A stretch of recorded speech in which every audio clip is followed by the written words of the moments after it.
we're out on the streets, we're out in the office. I'm with Gavin Hegney, who's the number one property expert here in WA, the go-to person for the media, for all of us to get an understanding on where the market is and where it's going.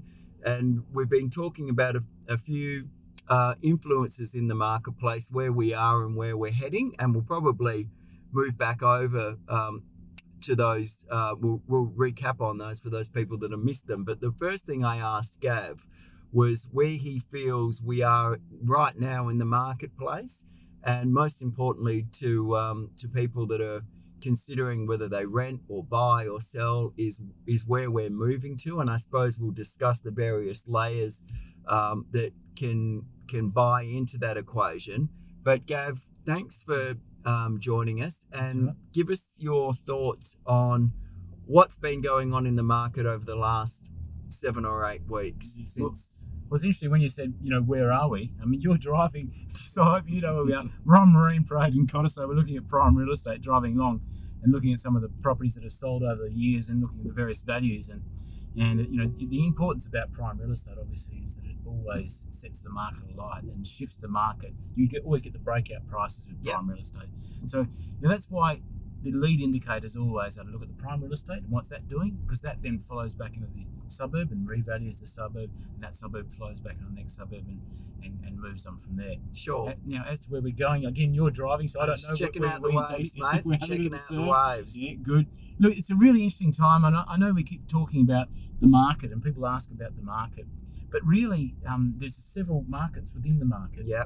And if there's one comment I'd like to make early before, if we're distracting you and so before you lose interest, if you're going to lose interest, and I hope you don't, is that the Western Australian market has been in a downturn for near on 10 years, but certainly the last 4 years. We haven't gone anywhere. No. So, we've been trading houses to each other in very low population growth with not a lot happening, and prices have actually gone down over the last 4 years in Western Australia. And generally speaking, across the market, top end has had some growth, as we well know. Yep. Other areas have been doing a lot tougher. So we go into this from a very different starting point than, say, Sydney, Melbourne, who have been going up at probably 20% a year. I like what you said, that when you said we're in training for this bloody pandemic, because it feels like we've been doing it hard, and although it's early days, I get the sense that when we move through this time in the next month or two, that we'll probably be back to where we were a few months ago before we started to see that increase in activity. Yeah, but typically Australia, Western Australia, has been no different to the rest of the world. That when the pandemic first hits and the lockdowns come on, the first thing that happens is people, outside of the fact they stay at home, they actually don't do anything. Yeah. And all the decisions stop. So all the real estate markets tend to stop. That doesn't matter whether it's China, Italy or Australia. And the first 3 months tend to see transactions halt. And we've seen transactions drop by somewhere around 50% compared to similar time last year. Mm-hmm. So that's what you'd expect to see, and that's what we've seen. But I think there's a change, and I'd put it down to the last week. And the last week we've seen groups of up to 10 people are allowed, both indoors and outdoors, a reintroduction of home opens. Yeah.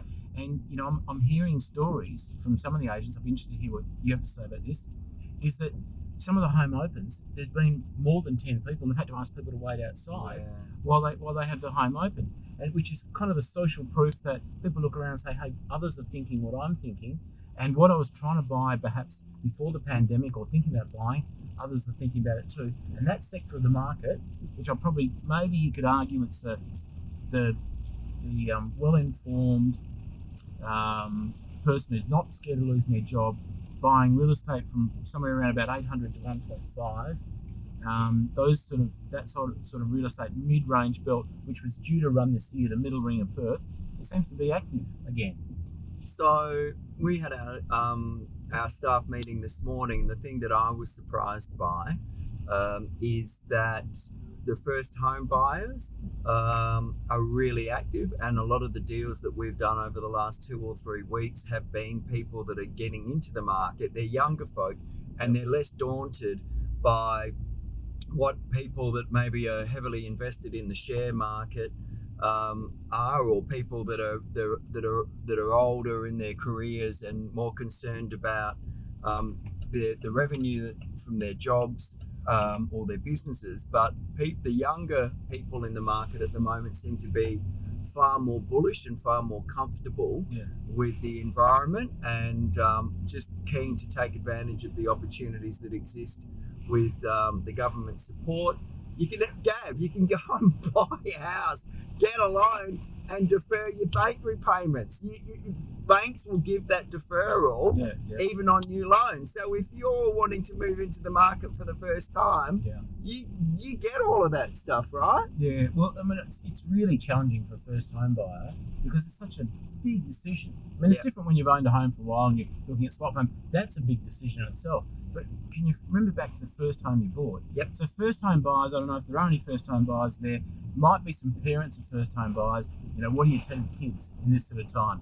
And, as I always say in real estate, it's not so much what you pay, and I shouldn't say that I'm a valuer, it's not so much what you pay, it's what you buy that makes the difference. Yeah. So that first home's got to be a good property. Yep. And it's more, you could argue it's even more tax effective than things like superannuation because it's capital gains tax free. Yeah. You want to get that right. So over time, what you tend to buy, and this market is ideal for it, is you've got time to actually buy the right sort of real estate. The right sort of real estate tends to be land rich, buildings poor. Yep. So, land appreciates in values over time and generally buildings depreciate. So that sort of older house in the best location you can tends to be the best capital growth type investment. You can turn the dial back for lifestyle reasons, and you can turn the dial back and get newer home, right to the point where you're actually buying a block and building a new home. Yeah. But understand the financial performance of that might not be as good, especially if you're in an area where there's plenty of supply. So you make a decision on how important the financial side is, how important is it as a home, a comfortable home to live in, relatively speaking. And one thing that we have seen in the last month particularly is people valuing their homes more. Because we are using them more, we're at home more, and so therefore we are, was a home gym important for a home, 2 months ago? No, but is it important today?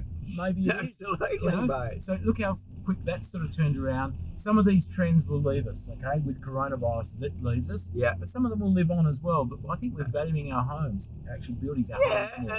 and Gav, people aren't going to travel as much as they used to. Yeah.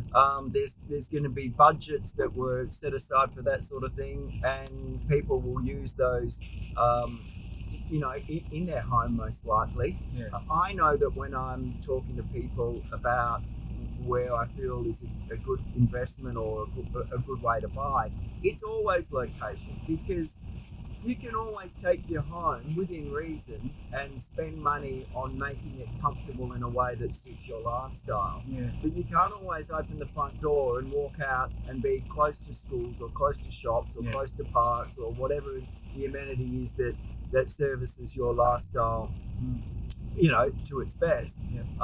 And what services your lifestyle to its best is what will service other people's lifestyle to its best. So, buying and investing in location, and it's been said a million times, but is the most important thing.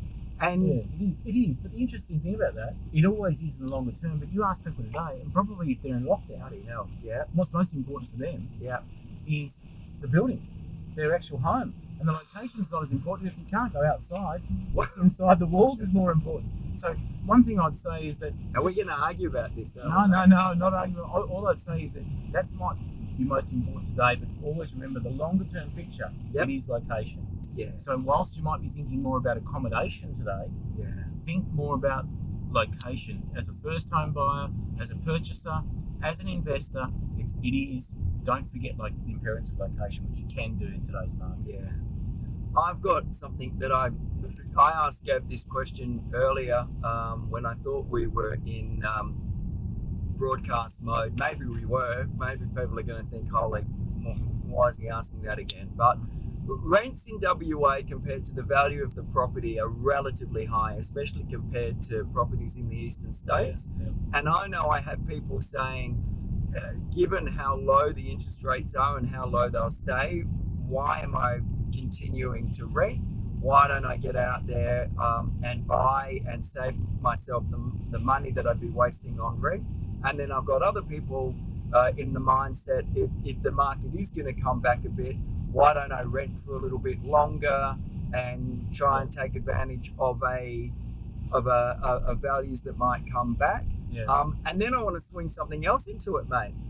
You've got this grace period of 6 months, which has been given by the banks for people not having to make mortgage repayments. So people that are feeling the pain, like all of us, with what's going on at the moment, can sit back for a while, and if they're thinking they may need to sell, they can hold off. Now, does that then mean, and I'm sorry to throw this all onto you, does that then mean that a lot of questions, in 6 months' time there's going to be a whole lot of homes on the market?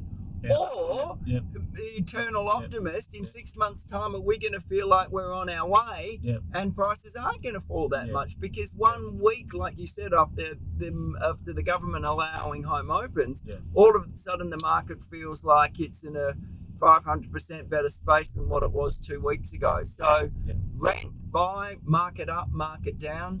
Sorry, mate. There's a lot in there. No. Look, if those of you that are joined in late, we're in the car because the real estate exists out in the marketplace, doesn't exist in an office. So, please, if you're looking at the picture going, what in the hell is that? We're sitting in the car, we're driving the suburbs looking at some real estate. And at the moment we're driving, I've got no idea where we're going. We're going through City Beach at the moment, along the beachfront. It's my old haunting ground. So you're the driver. I'm not even the navigator. I'm just speaking as we go along.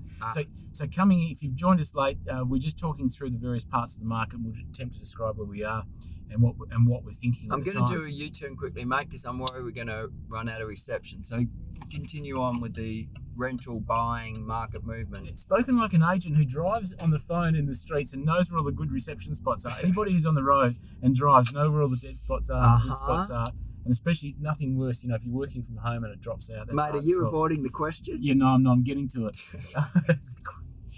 Rent versus buy. People will say rent is dead money. Rent is not dead money in the last 4 or 5 years because the market's been heading down in a lot of those cheaper outlying sectors. Okay. So renting's been a great time to use the gap to save for that deposit, but at some stage you need to deploy that deposit. And when the market is heading up, that's the time to deploy that deposit. Rent's not dead money then. Because that capital gain is tax-free for you, and that's why the principal residence, tax-free capital gain property, your own principal residence, is one of the greatest forms of creating wealth. Along with, particularly for the younger market, the disciplined form of saving. It is so easy. There's so many things to spend money on. Absolutely. If nothing else, forced saving even in a neutral market is a real positive, a real bonus. So, forced saving will get you a long way in life, and that's the first form of investment is saving. So for those that are looking at renting and saying, hey, saved up the deposit, looking to buy now, as I say, make sure you buy the right thing. So that's a tightly held location, scarcer supply, best location you can buy for the money that you have, and try and get as much value in the land for capital growth purposes.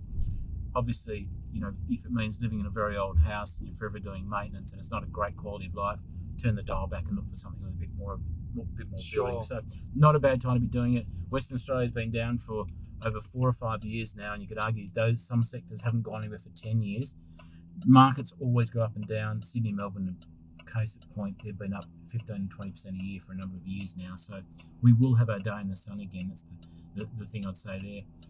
And interest rates versus rents. I mean, rents were close to the repayments on many properties prior to this, and then we had interest rates hit, mid to low 2% levels.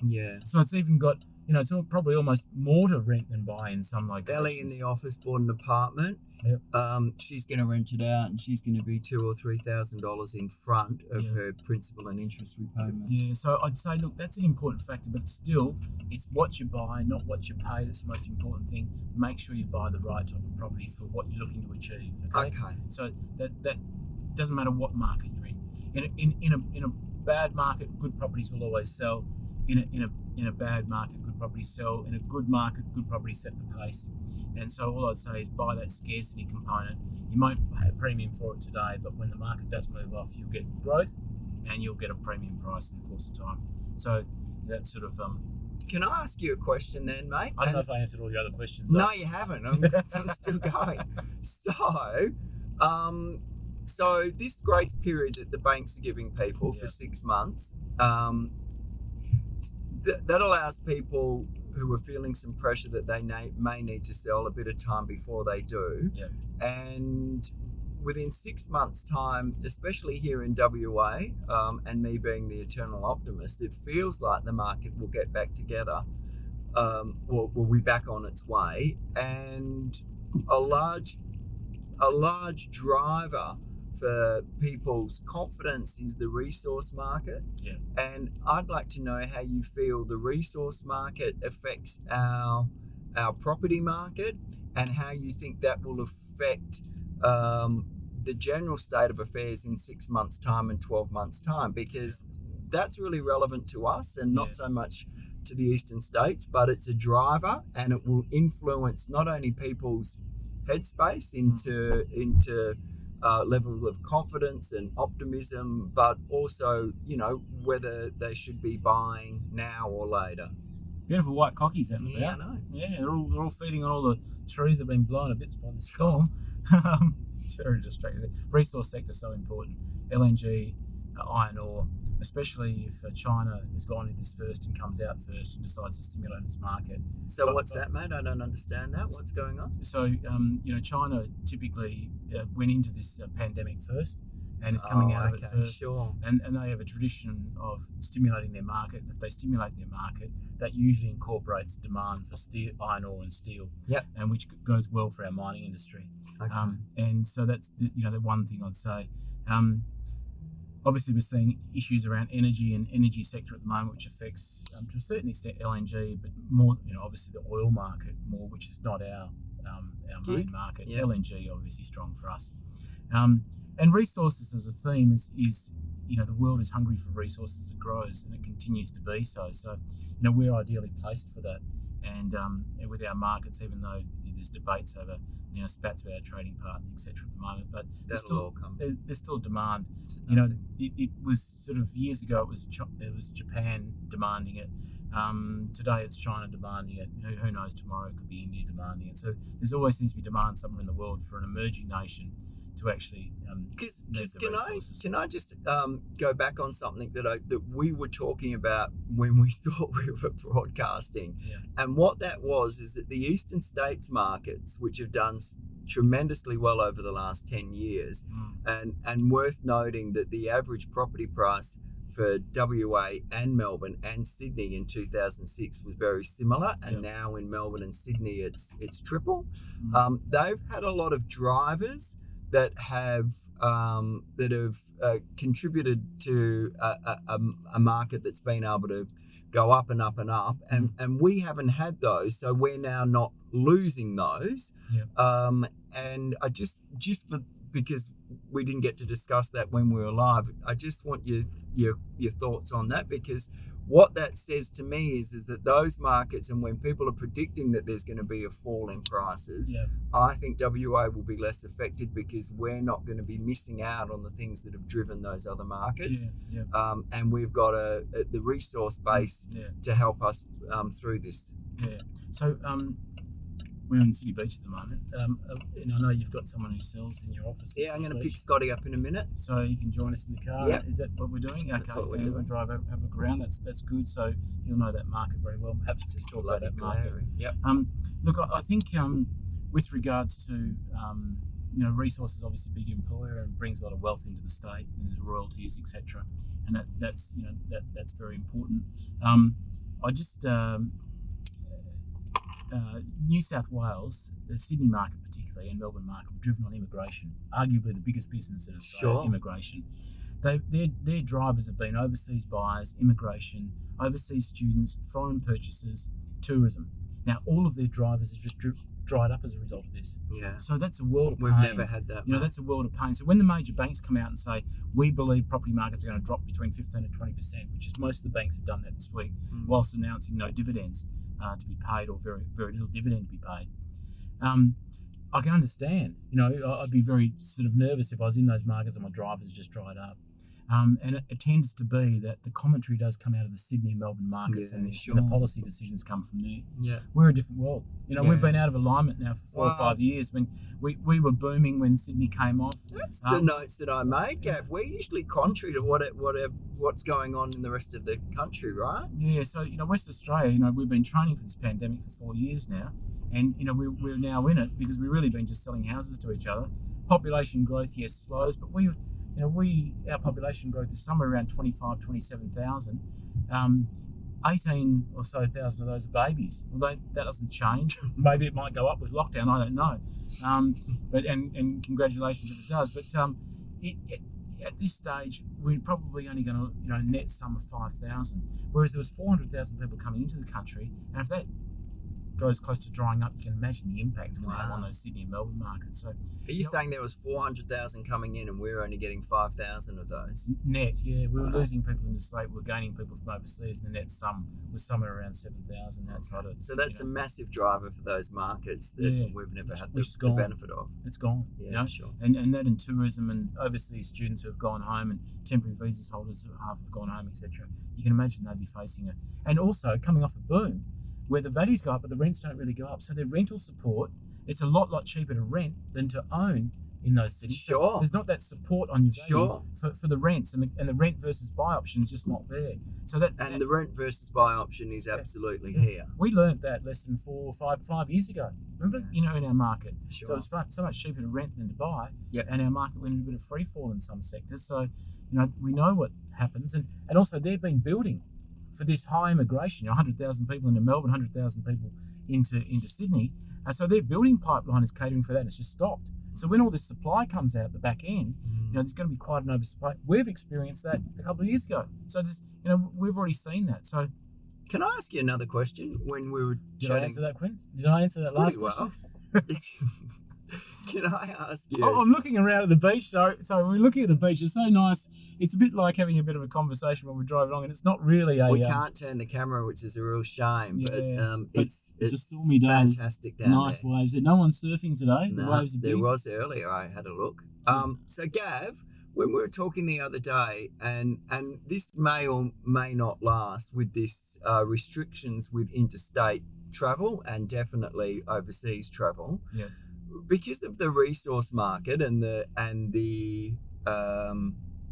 demand of employment, which often was serviced by people not just in WA but people coming from Melbourne and Sydney and Brisbane, and now them having to base themselves in WA, and if they're going to be here rather than going back home, maybe that might be a bit of a drive of people coming into WA and holding or propping up the market a bit. Here's Scotty.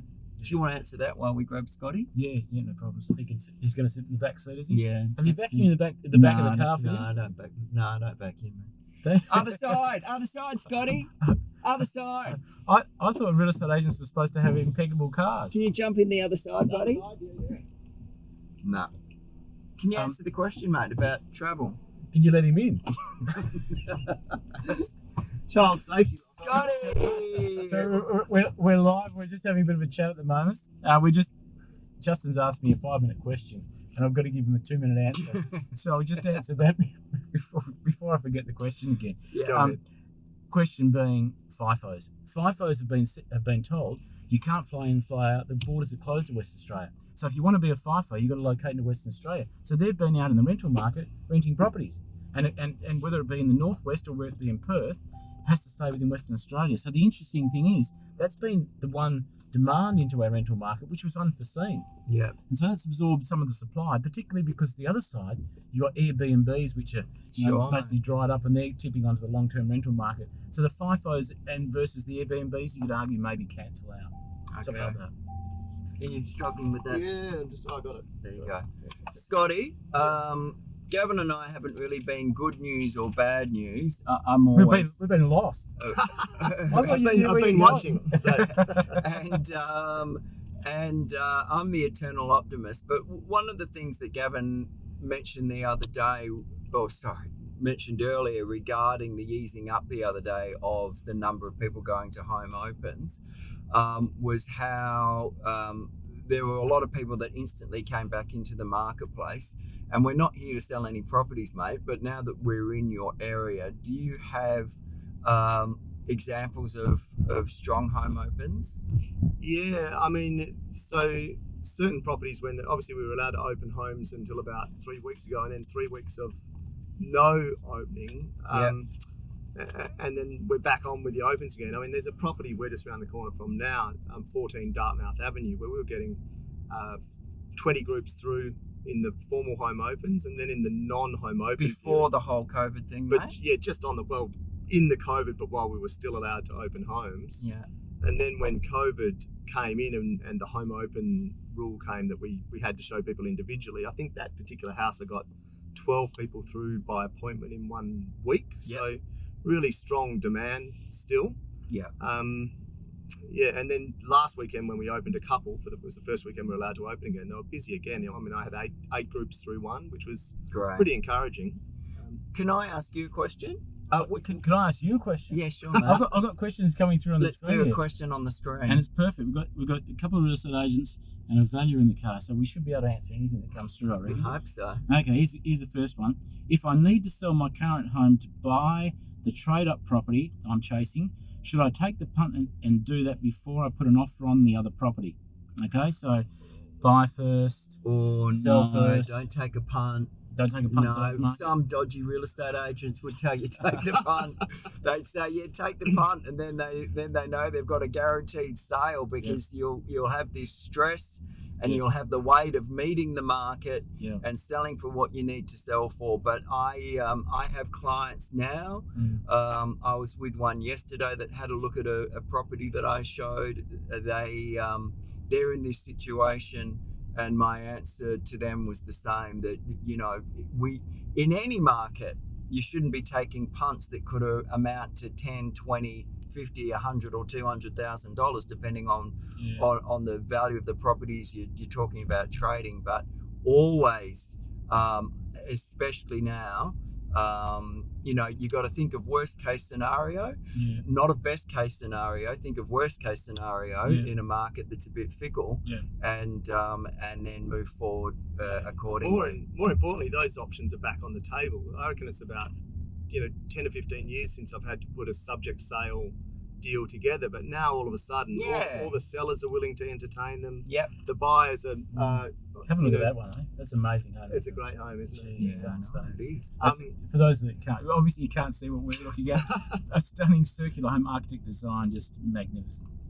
But so everyone's willing to entertain a subject sale offer all of a sudden. And the other interesting thing we're seeing is, if a subject sale offer comes in on a property, a lot of the sellers are entertaining, perhaps they're downsizing, sellers selling a $3 million home and a buyer with a $1.5 million home looking at it. The sellers are entertaining buying that house to close the loop, so you get a closed circuit. So there's a lot. Double deal, Scott. And people are willing to make a few compromises to make things happen. So it's an interesting world out there. So look, I suppose if I was looking to buy in Sea Beach, for instance, I'd be asking you, what have you sold recently? And so I'd be looking right at those recent sales, and I'm talking about the last week or two, to know this property selling, and I know that you have sold a few, so that's why. So that'll give me a degree of confidence. I'd have a look at those, see what sort of levels of price, so I know what others are paying. I know where the market is at right now, not 3 months ago, not 6 months ago, not even 3 weeks ago, but right now. And then that would give me confidence that things are selling, what they're selling for, and then whatever I'd had on mine, I'd take a conservative view on mine. And then I would, and then if I've got that confidence that mine's saleable and that the price is fair, I could take a punt on buying something and using the opportunity to buy it that's in the market now, so I don't have to compete against the subject. Well, you're right. And then sell mine in the course of time. But if I wasn't conservative in my figure, if I was over, and we're all over optimistic in our own homes, okay? It's one thing I've learned over time. And if I was concerned about how saleable it is, how many are selling like that, and there wasn't evidence of it, then I wouldn't take the punt. Well, And Scotty, can I just jump in for 1 second, because I want to add something to this for you to answer, because It's going to be another one of those long questions. no, it's not, mate, because bloody Gav took 10 minutes to get through that. But what I'm thinking is that there's a shortage of stock, right? We all of a sudden we know that there's a shortage of stock coming onto the market. But if you're doing home opens and you're getting 5 or 10 or 20 groups through, and there's not the level of stock to support that. You're driving, you've got two hands up. Well, isn't that something to weigh into the factor of where the market's heading, and whether the market will be propped up by a shortage of stock and still a reasonable amount of buyers? Yeah, well, I think a lot of people have held off bringing properties to the market. But there are a lot of buyers out there who, for whatever reason, need to buy now. They might have already sold their house and going to be homeless. Still in the pipeline. There's people who just moved from eastern states that I'm dealing with at the moment. We've got you and I have both got a couple of overseas buyers running around, but there are people, for whatever reason, have to buy, and supply and demand does favour the sellers who are actually on the market at the moment. Yeah. But to answer your question, Gav, I forgot Gav's question. So, I mean, in the last 3 weeks, I've sold 3 properties, and I guess there's a pattern. They've all sold pretty close to the asking price. I think there was a 2.2 sold for 2.2. That's important to know. Yeah. If you're a buyer, really important. A 1.1 sold for $1.05 million, which is probably a reasonably normal That's variation. Close. Yep. And an 835 sold for 835. Yeah, well, I mean, if you're getting asking price in the market, that's telling you something. Marina and Mount Claremont put a property on for 1.4 and sold it for 1.415 last night. Last night. So there's certainly, whether you could take that as a pattern and guarantee it, I'm not sure that's the case, but there's certainly health in the market and buyers out there. Okay, now I've got the next question in from Julie, so thanks for sending that in, Julie. Here's the question for you. Great, you two can answer this one. I know 2 different people who are ready to put in offers. One is a house in Mosman Park, and the other is a holiday house in Halls Head. Should they wait in case the market drops? Can I answer that? Please do. Okay, so here's the thing, and we were, and Scotty, jump in, mate, but we were talking about this the other day, right? And if your friend is in the market to buy something and is going to be in that property for 5 or 10 years, even if the market dips over the next few months and takes 6 months or 12 months or 2 years to correct, by the time they're ready to sell, then the market would have naturally worked itself out and hopefully be back into the growth mode that we've missed out on in the last 10 years. So my answer is if they love the property and if they feel they're there for quite a few years, then there's no good reason not to buy it. If you're half-hearted about the property and you think something else might pop up that would serve you just as well or better, and you can take advantage of maybe any negative price movements, then wait off. But I say to people, it's hard enough to find a home that suits you, that you love, and you're going to feel like it's home for a number of years. And if you find it, you should jump in. I definitely wouldn't let what I feel is going to be a small hiccup in the market get in the way of buying something that you think would be yours and lovely to enjoy for a number of years. And that links back to what Gav, I heard you say earlier before I jumped in the car, but that it's not so much about timing the market, it's about buying the right property when you're either a lifestyler or an investor. And sometimes certain properties just come to the market, whether it's a good market, a strong market, or an in-between market, and you just know that you might wait decades before that comes up. You know, I've got one. Classic case in point here. We're sorry to interrupt. Driving past Jubilee in City Beach, so Jubilee Crescent, tiny little road, probably 10 houses there, opposite the park, right near City Beach. How many of those come up in a year for sale? If you want to buy on that road, you've got to wait for the next one to come up. I don't care when it comes up. But you haven't got any choice at all, and when it comes, you've got to buy. So there's a classic case, and I know they talked about Mosman Park, same thing. A little road like Chine Place or something, nothing comes up. There's only a couple of houses there. You don't buy when the market's right. You buy when the property's available. So sorry to cut you off. No, that's all right. Well, Town of Cambridge had an amendment, a building amendment that allows you to build what was called a manor house, which allowed you to have 3 to 4 houses in one design. The amendment got cancelled, and only 2 houses snuck through. one of them I've got on the market at the moment. So it's a 1/4 acre block. It's got three distinct separate. Are you homes. doing a sell, mate? No. We should go past that lot. Let's go have a look. It's not about you selling property, always buddy. doing a bit of a sell. All right. But my point is, Yeah. you can't, if that's your product, it's not going to come up next year, a decade from now. There's only 2 of them, so it doesn't matter what the market is. If the product's right for you, then And we do gonna you have a know? Do you? if you want, you can go have a look. Well, we can't, mate, because we can't turn the camera. But We're we can have a gonna look. first in. We can describe it. Here's the thing. What's We're the supposed to be talking Tenorama, about. Chris. Tenorama. Gav, you're supposed to be imparting your wisdom on where the market's heading. Yep. And we've got all these reasons as to why it might kick back a little bit, or it might stay where it is, or within 6 months it might kick forward. But the one thing that I feel that we're all on the same page with is that any negative movement isn't going to be significant as it might be in other states of Australia. So for people to make decisions on property based on feeling that there's going to be some massive saving in 3 months or 6 months time, I don't think there's going to be a massive saving. Well, what the evidence is saying is that compared to the rest of Australia, people in Perth have withdrawn their properties from the market. So we've had more listings withdrawn in Perth than anywhere else in Australia on average. Now, that says to me that people are saying, well, I don't want to sell at the moment. I'm not concerned about it going down. I think it's at its worst now. I want to leave it till later, till we get back to a more normal situation, and then put it on the market. So I know sales have been down by up to 50%. Listings are down by roughly a third or thereabouts, and that means the person is a genuine buyer. You might go, well, I want to buy something, but there's not the choice. No, but there's a lot of off-market deals going on as well, right? So there's people that are pulling them off the advertising portals, but there's still buyers there for them. Now the interesting thing is, you sort of when you're looking to buy at the moment, I think that there's a perception with some buyers that, look, you can just make any offer and the sellers will be desperate.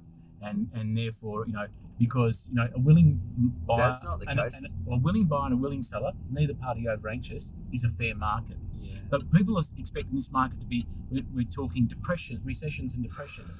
So people are thinking that, in recessions and depressions, the person has the money, has the power. So therefore, they're thinking that I'm not so anxious buyer, but that seller is over anxious. So therefore, we're in a forced sale market, not a genuine fair market. And in a forced sale market, values usually shift back by somewhere around 10%. But that's not where we are, mate, because we've got the 6-month grace from the bank as well. Yeah, so that's all. Where do I go, Scotty? Oh, you're going to Arana, up the top of the hill and turn right at the end. I thought you were just going past someone else's listing there. You're going to sell that? Do a conjunctional deal. Is that what you do? Yeah, I try not to.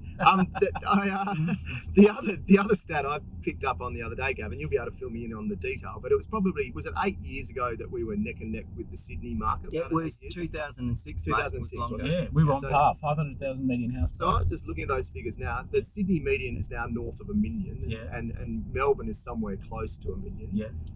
Perth is marginally over 400,000. Hobart's 480 at the moment. We've got the cheapest houses in Australia. I mean, we're the cheapest at 435,000. Yeah, I mean, so there's got to be, when confidence comes back, whether it's China infused, stimulus through the iron ore industry or wherever it is, but there's a lot of snapback room for the Perth market to gain confidence from 400 to 1 million plus. Now, look, I've got to change tack for a moment. So we've got another question. Bruce has just said, I reckon you three could karaoke an Aussie crawl song. I've got one on cue right here. Come on, mate. Thanks, Bruce. But you might say you asked for it, but if you asked for it, you might be regretting that one, because the singing voices, as I have to sing Christmas carols on the ABC every year. Do you, mate? And we are going to do a few takes on that, and we run it through a machine, and even then it sounds like it's bit of auto tune. Oh God, it'd be better. Have you got a property question? Because we've got to wrap it up soon. Yeah, we're. I've got a property question for you. I wrote a couple of down. Have you got any there or not? I think we've got. I'm just waiting for it to boot up again. All right. Here's one from mine. In the GFC, Gav, because maybe this is a market that lots of people are feeling is similar to what we went through after the GFC. Can you remember how long it took for things to reboot, in the eastern states and in WA? And are we in a similar place in relation to the economic fallout? Or and let's talk Perth, or is the thing that I just thinking now is that in the GFC, Perth really struggled to recover because the whole resource market went out the window, right? Yeah. Although there's, we're all feeling considerable pain, all of us in this car and everybody out there in light of what's happened recently. Yeah. But in WA, let's forget the East, and in WA, we don't have the downturn in the resource market. We actually have to the contrary. Yeah. And will that be the thing that enables our market to stabilise and to start to move up quicker, unlike what happened in the GFC? Because the GFC's what a lot of people are comparing this current market to. Yeah, I mean, the GFC was very different for us. GFC was probably a gross overstatement of what really happened to the Western Australian economy and Western Australian market, and indeed the Australian, because we just turned the immigration dial up by about 100,000 people, and Sure. And China was also buying the resources, and combination of factors, we sort of sailed through pretty well. And our boom was coming off. The top end of the market came off in 2008, coincided with the GFC. We went into a normal cyclical downturn after that. But normally booms, when we come off a boom, it takes 18 months of a downswing, and after about 2 years you start to swing up and you show a bit of a jump. And so what tends to happen is you get a shortage of, or you get an abundance of fear, shortage of building, and you get caught short on supply because demand spikes up very quickly over a 6-month period, and then supply takes 18 months to respond, and that 12-month inability to supply the market causes prices to jump. So that's what typically happens at the start of a cycle, and we're going to be underbuilding now, you know that, and this is going to have. What do you mean we're going to be underbuilding now? Well, we're going to be not building enough properties, and we haven't been for a little while now relative to our underlying demands.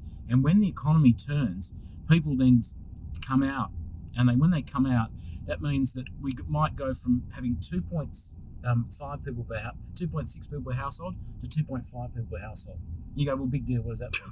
That means that we need 30,000 more homes in Perth. Sure. And that puts pressure on existing housing stock. And that's what tends to happen. So it's not so much the immigration or the economy, other than the dollars in people's pockets say, hey, those two have to share with those two. We can get a place of our own now, and demand for one home becomes now demand for two. Okay. And that's what tends to happen at start. There's not the build-up leading for that. They decide today, and it takes a year and a half to get a new building out of the ground. So that period of time causes people to panic and concern because there's not supply on the ground relative to that sudden increase in demand, because demand moves faster than supply.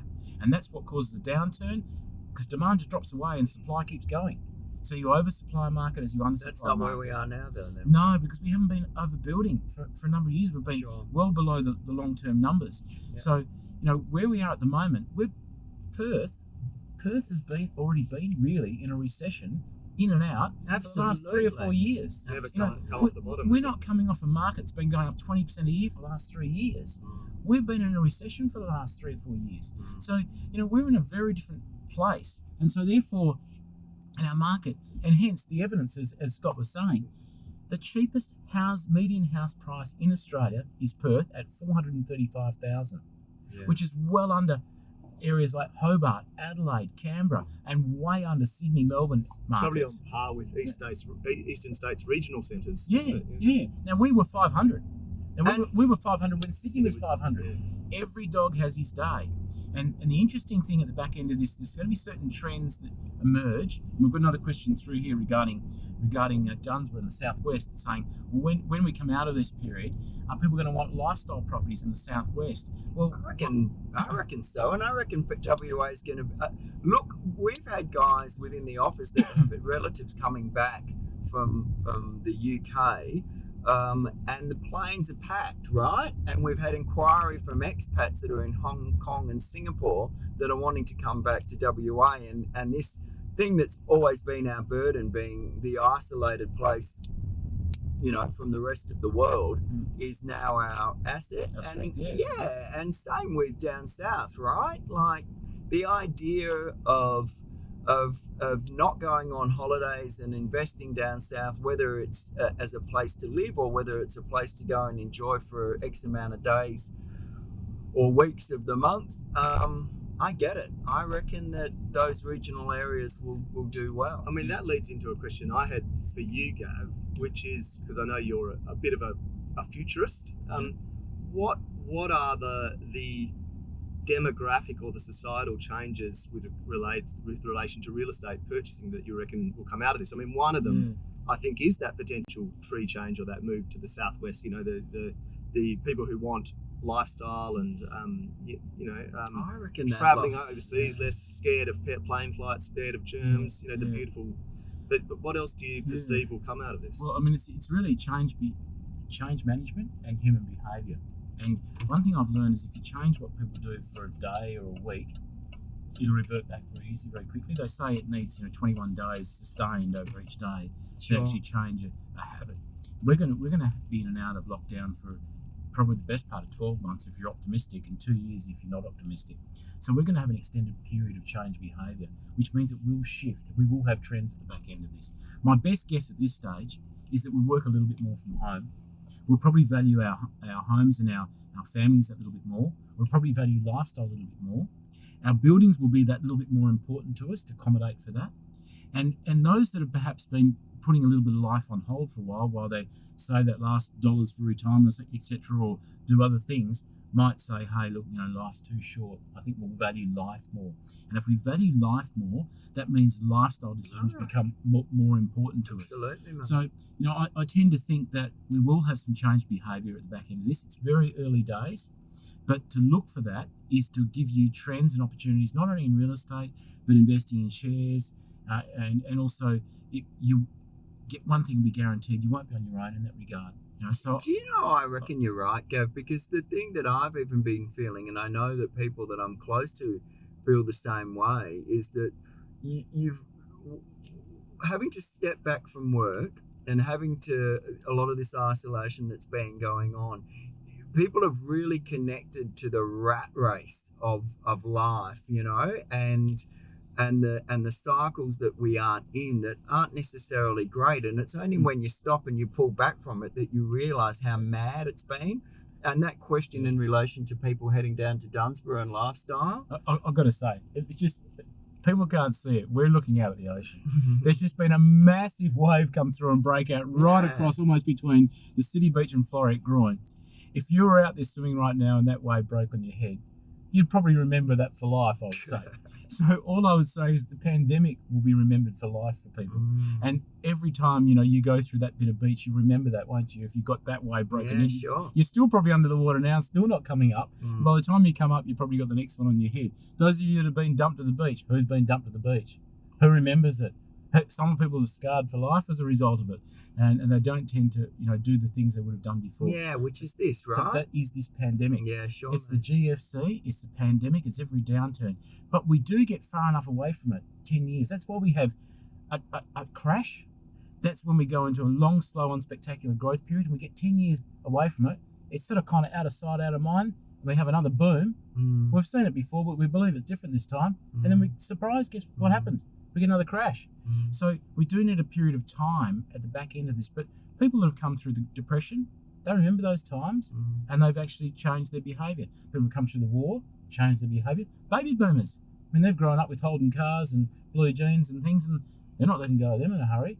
And so I think there is certain trends. And just touching on what you both just said, I think it's the simple things in life have been crystallised for a lot of people. Yeah. And a lot of those do feed back into the industry that we're in. I mean, whether the simple things in life are family and health and living in a beautiful location and living in a beautiful home, or whether it's the holiday home market in the southwest, but when things are crystallised back to the simple things in life and other things that you're no longer going to get involved in, like international travel, the money can flow back into these markets, and it doesn't always have to be negative. And I think we offer lovely products in these sort of suburbs to facilitate, that trend. Yeah.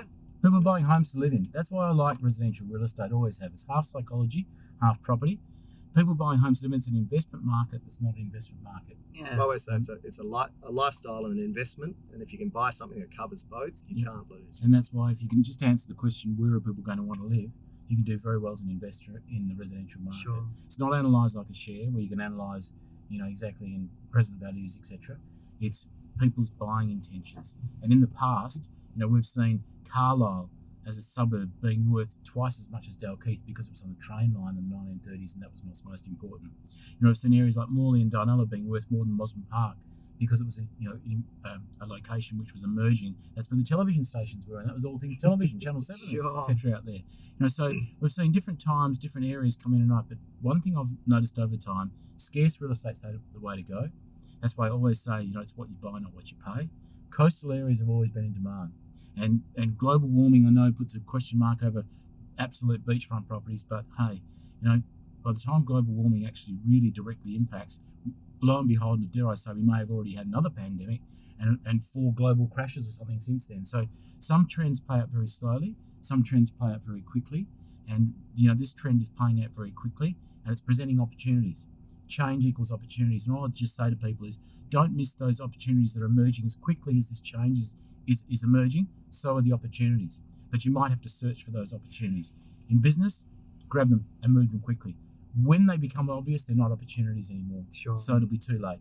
So feel a little bit certain and unscared with what you're doing, but at the same time, that fear keeps you at your best guard. It shouldn't stop you from doing it.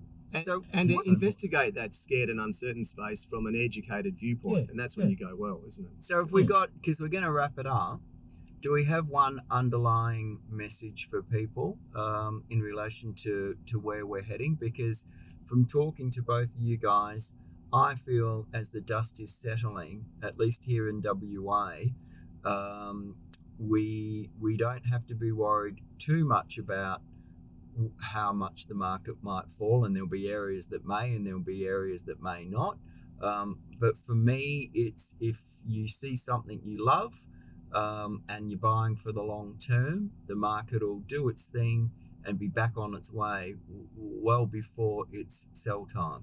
Have you got anything to add to that, you guys? Or? Look, mine's more about the period we've been through, and I think that peak fear was maybe 4 weeks ago. I know myself, 4 weeks ago, I was checking the news every hour, every half an hour. What's going on? Where are we at? And now there's light at the end of the tunnel. Restrictions are coming off. I mean, WA, kids are back at school this week. Home opens are back on.